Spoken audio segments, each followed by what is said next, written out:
예수님께서 변화산에서 내려오셨을 때에 한 아버지가 예수님을 찾아와서 무릎을 꿇고 간질병에 걸린 자기 자식을 고쳐달라고 청을 합니다. 선생님의 제자들에게 데리고 왔지만 고치지를 못했습니다. 그때 예수님께서 제자들에게 이 믿음이 없고 삐뚤어진 세대여, 내가 언제까지 너희와 같이 있어야 하느냐?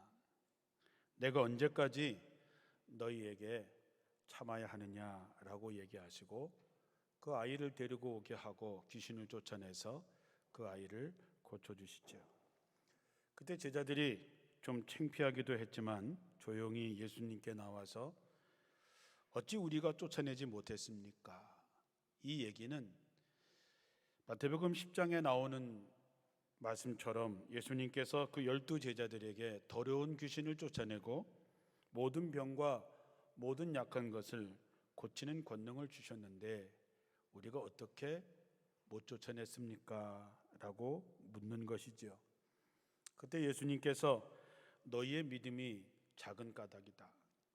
너희에게 만약에 겨자씨 하나일 만한 그만한 믿음이 있어도 산을 옮길 수 있을 것이다. 너희가 못할 것이 없다 라고 말씀을 합니다.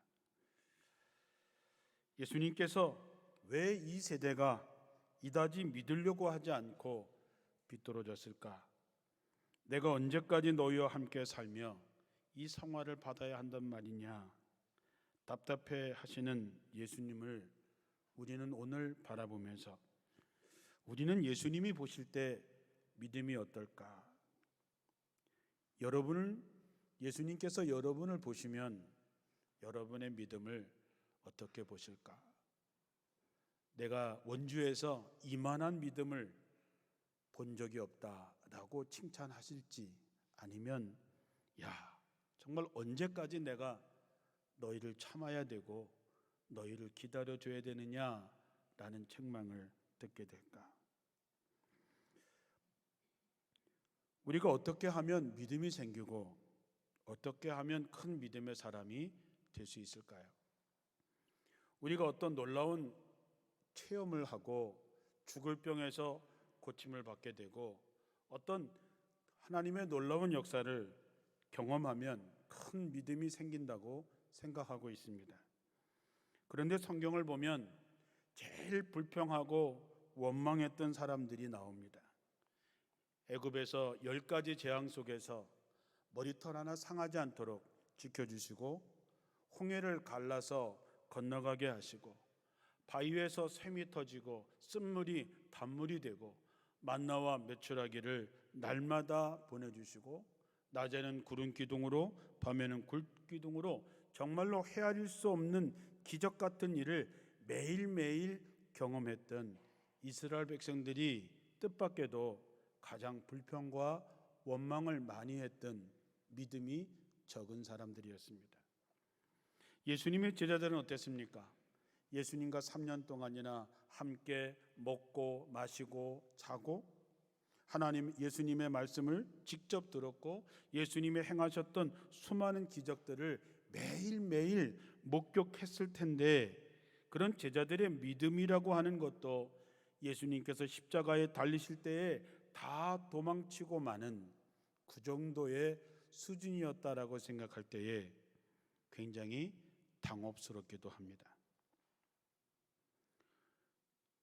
교인들 중에서도 정말로 자랑스럽게 간증할 만한 그런 큰 은혜를 체험했으면서도 이제는 전혀 믿음이 없는 사람처럼 살아가는 사람들을 보게 됩니다.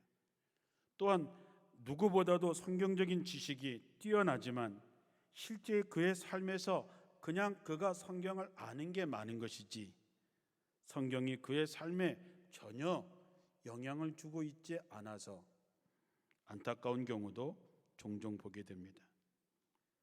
성경에 예수님께서 이만한 믿음을 본 적이 없다라고 칭찬받았던 사람들이 당시에 가장 신앙이 철저하고 하나님의 말씀인 율법을 가장 잘 알고 가장 신실하다고 자부했던 바리새인들이 아니었다는 것을 우리는 잘 압니다. 무엇이 문제였을까? 왜 예수 믿는 사람들이 자신의 삶에서 믿음이 실제적이지 못할까? 어떻게 해야 될까? 어떻게 해야 우리가 정말로 칭찬받는 믿음의 사람이 될 수 있을까 하는 것이죠. 그것은 성령의 도우심을 받아야 됩니다. 성령의 도우심이 없이는 하나님을 알 수가 없습니다. 우리가 어떤 특별한 색깔을 구별하지 못하는 사람을 생맹이라고 얘기하지요. 생맹에 걸린 사람들은 어떤 몇 가지 색깔에 대해서는 구별을 하지를 못하게 되지요. 섞여 있는 색깔을 구별하지 못해서 숫자를 제대로 읽지 못하거나 아예 못 보는 경우들도 있습니다. 그런데 그들은 보이는 숫자만 전부인 줄 알지 실제 숫자를 제대로 보지 못한다는 것을 잘 모릅니다. 그런데 이제는 그 생명을 보증해주는 안경이 나왔습니다. 그래서 여러분이 한번 인터넷 동영상에서 생명 보정 안경 이렇게 치면 특별히 미국에서 자녀들이 평생 생명으로 살아온 부모님에게 그 안경을 선물하는 장면이 나옵니다. 성경을 그 생명이 보정해주는 안경을 쓰게 되면 그동안 전혀 보지 못했던 새로운 세계가 펼쳐집니다.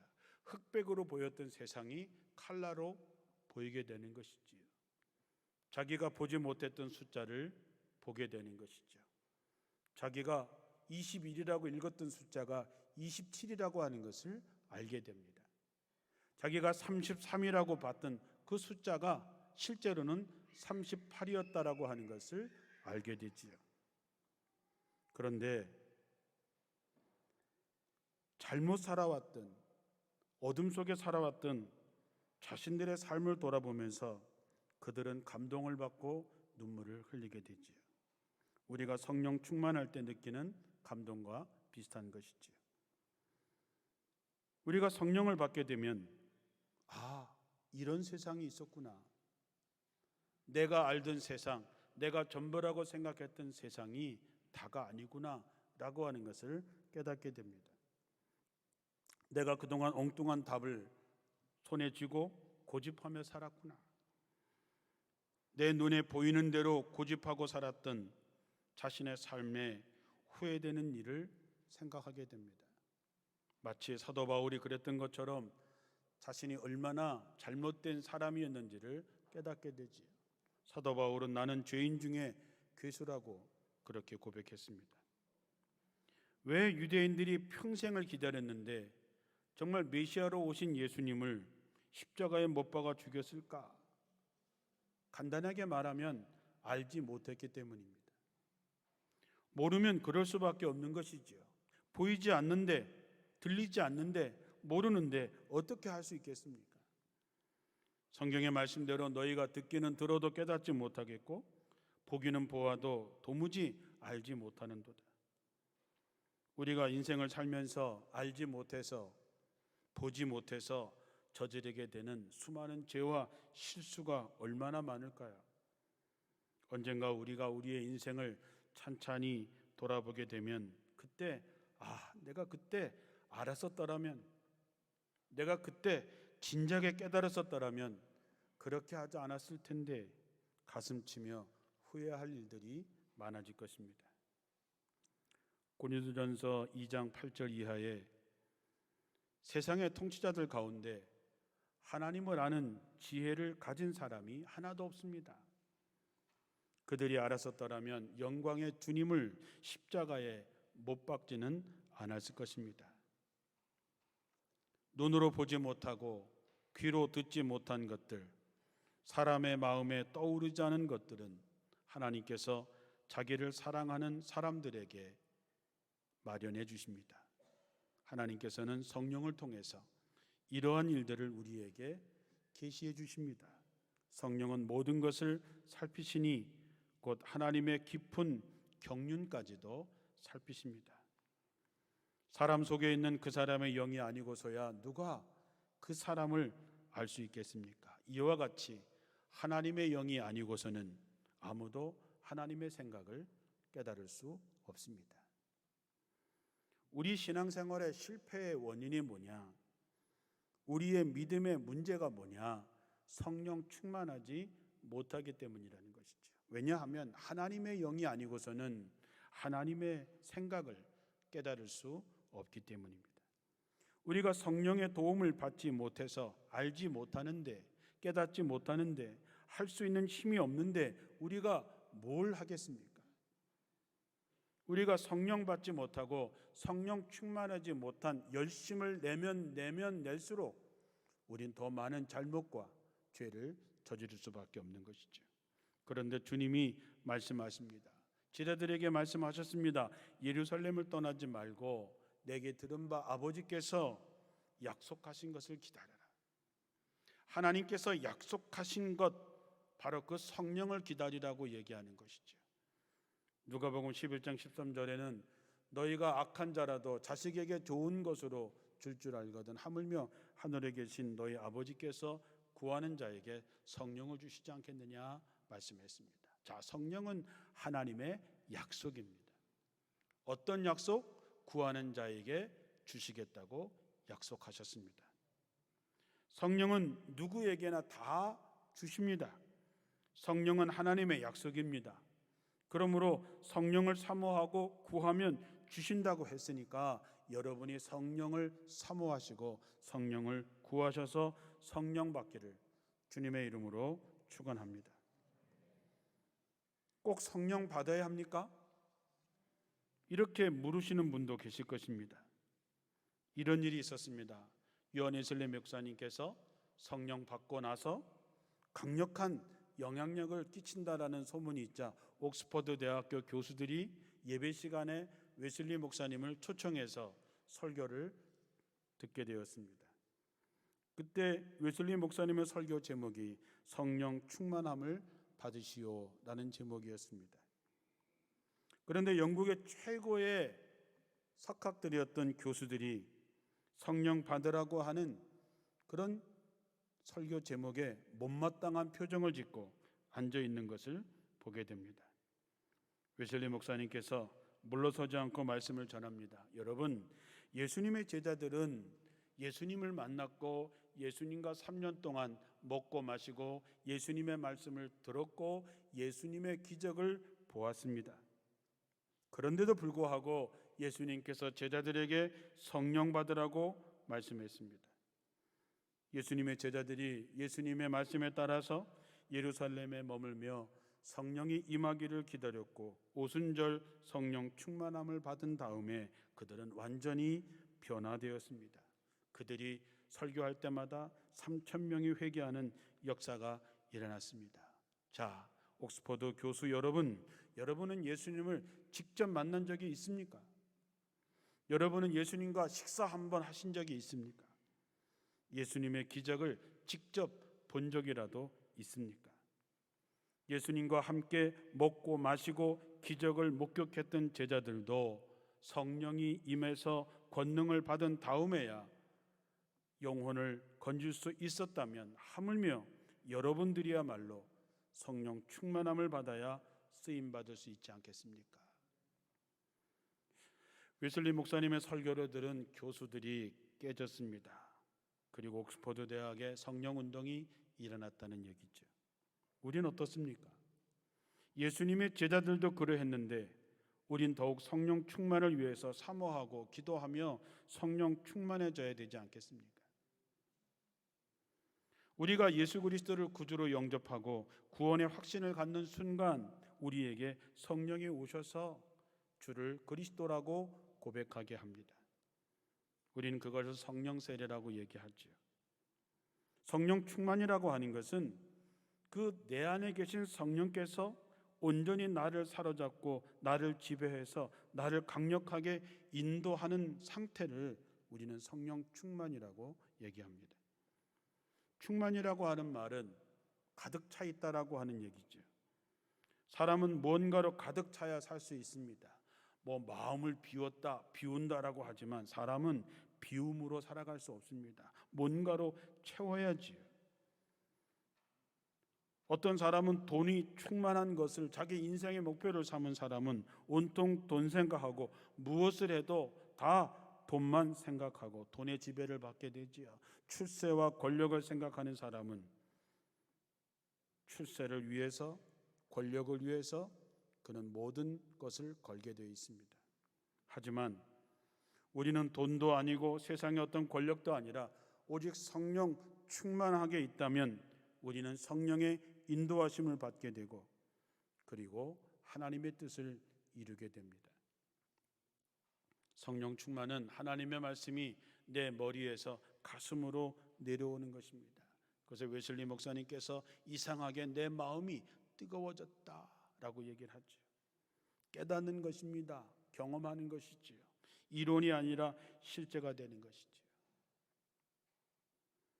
욥기 42장에 제가 좋아하는 욥과 하나님께서 대화하는 장면이 나옵니다.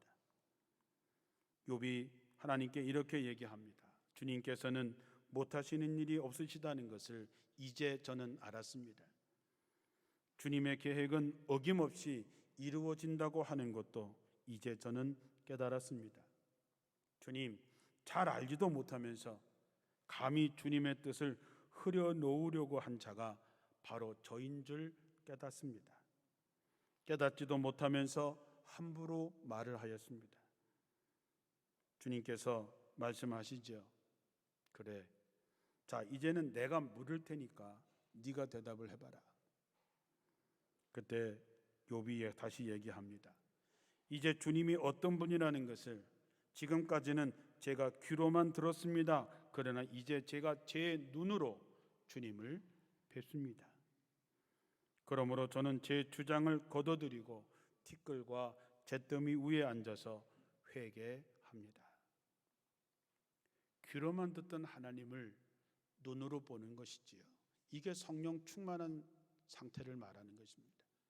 머릿속으로만 듣고 이해했던 하나님이 내 가슴 속에서 느껴질 때에 우리는 전혀 다른 세상을 보게 되는 것이지요.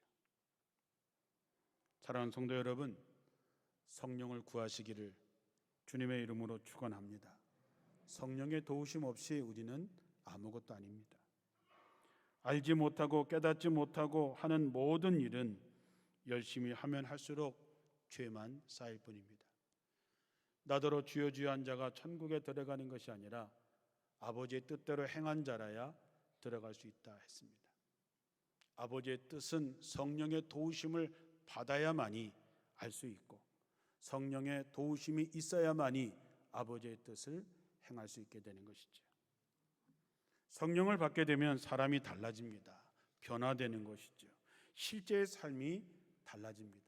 여러분 예수 믿고 성품이 얼마나 달라지셨습니까? 예수 믿고 얼마나 삶에서 달라지셨냐 하는 것이지요. 성령 충만의 증거는 뭐냐? 감동입니다. 여러분 성령 체험하신 분들 얼마나 마음에 감동이 있었습니까? 그래서 울고 눈물 콧물 흘리고 하나님 앞에 회개도 하고 감사할 수 있는 것은 마음에 감동이 있었기 때문입니다. 마음에 감동이 주어졌다고 하는 것은 변화가 시작됐다라고 하는 것이지요.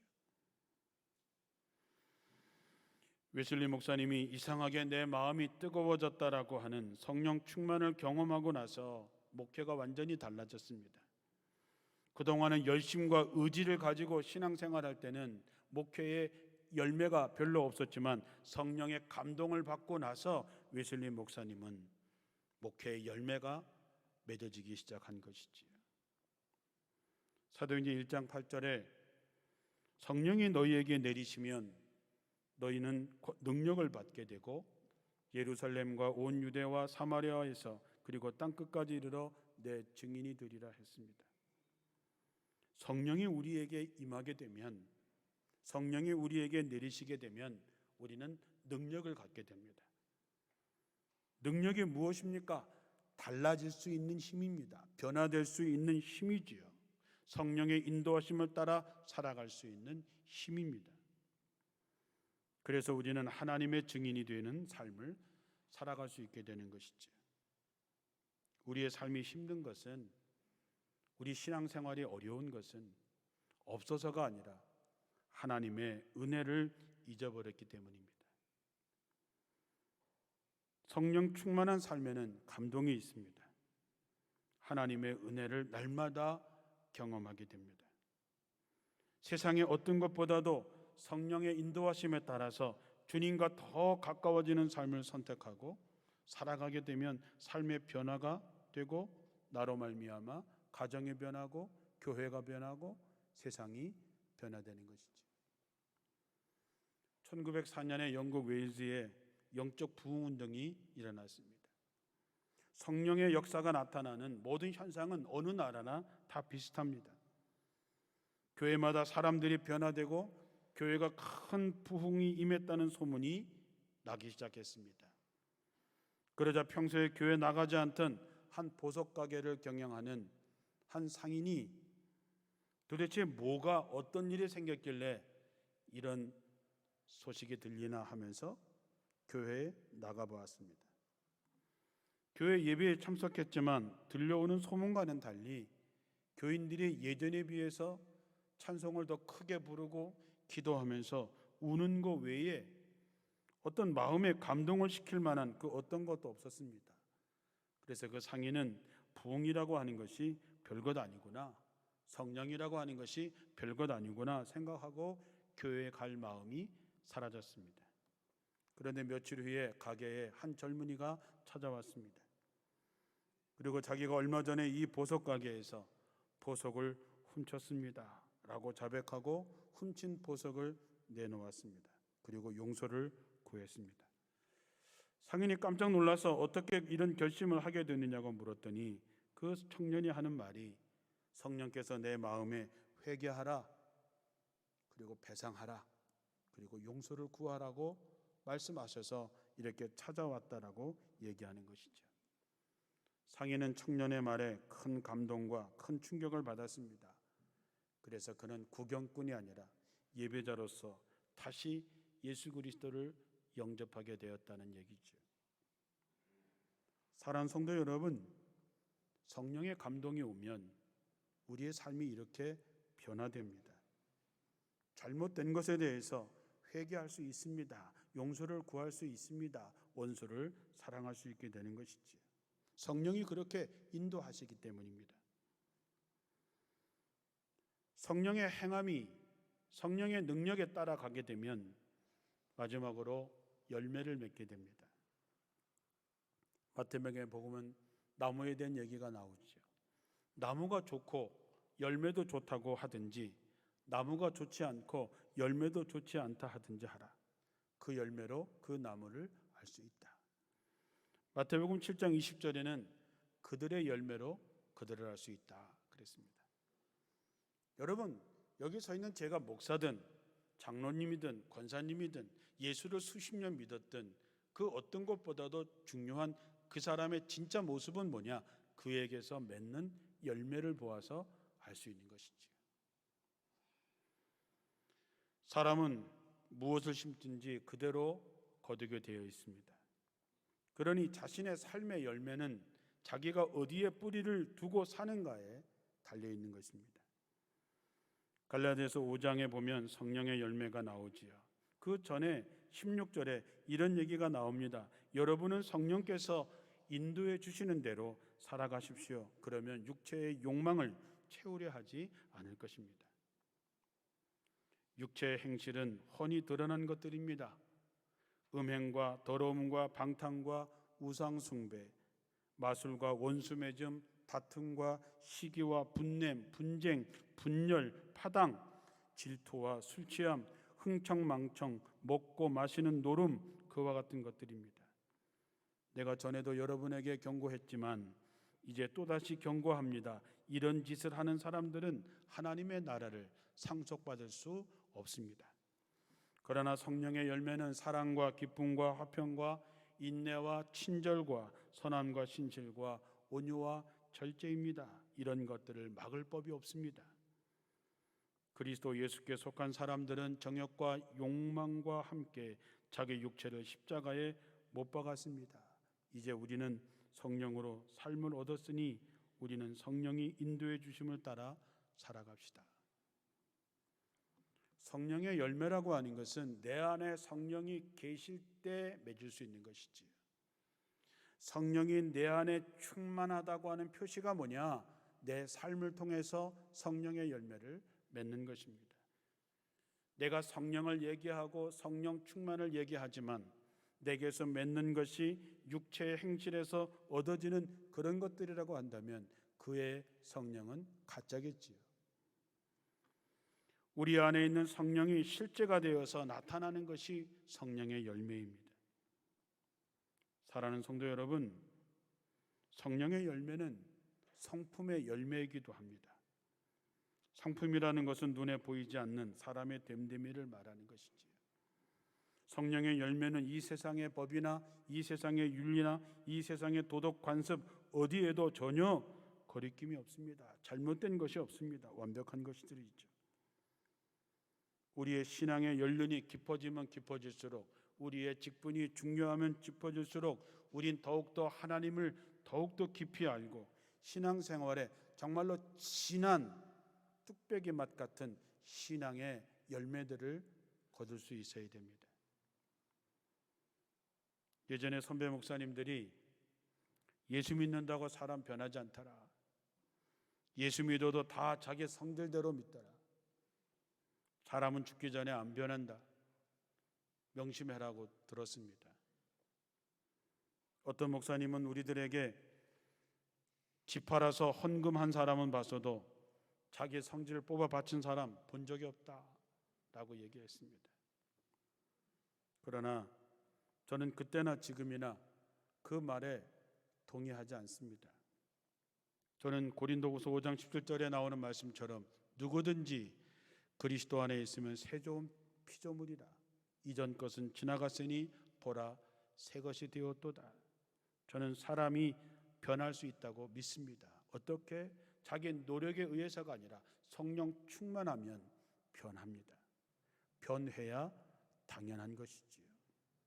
성령이 내게 임하면 내가 능력을 받는데 그 능력이 뭐냐? 변화되는 능력입니다. 성령의 9가지 열매를 맺은 사람이 얼마나 아름다울까 생각해 봅니다.